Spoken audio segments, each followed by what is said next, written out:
Oui, merci. C'est un thème qui vous intéresse, la géographie? La géographie, oui, bien sûr, mais ça m'intéresse à la mesure de mon ignorance, c'est-à-dire que mon inculture en matière géographique étant encyclopédique, l'idée d'être l'invité d'honneur d'un festival de géographie me semblait suffisamment absurde pour être séduisante. Voilà, donc je suis venu avec grand plaisir et curiosité. Cet après-midi, vous allez être interviewé par Antoine Spire. Vous allez parler de géographie ou de Marcel Proust, ou des deux? Et je n'en ai aucune idée, camarade. Comment le saurais-je? Je vais essayer de répondre ou de ne pas répondre aux questions que me pose Antoine, que me posera Antoine. Peut-être on parlera de géographie. À mon avis, si on doit parler de géographie, on parlera de la géographie paradoxale qui se trouve dans la recherche du temps perdu, puisque c'est un voyage dans le temps, mais c'est aussi un voyage dans l'espace. Donc il y aura beaucoup à dire là-dessus.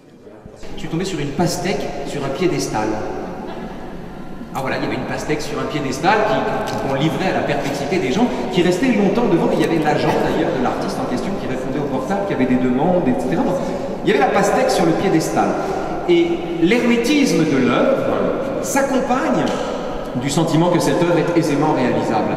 Et c'est un des grands paradoxes de la démocratisation de l'art, du geste artistique.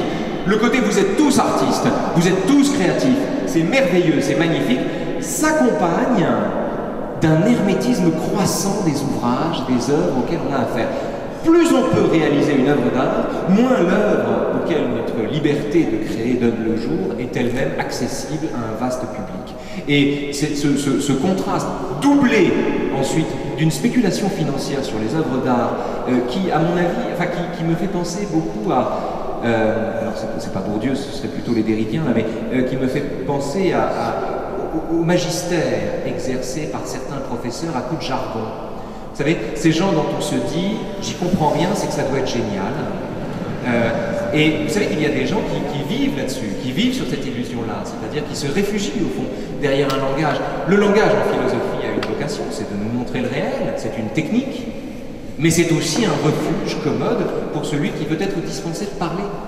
Et tout en exerçant un magistère sur les consciences. Et vous avez comme ça, à mon avis, des imposteurs qui fonctionnent de cette façon-là. Et il se passe avec l'art contemporain quelque chose de cet ordre-là. Ce que vous ne comprenez pas est pour cette raison génial.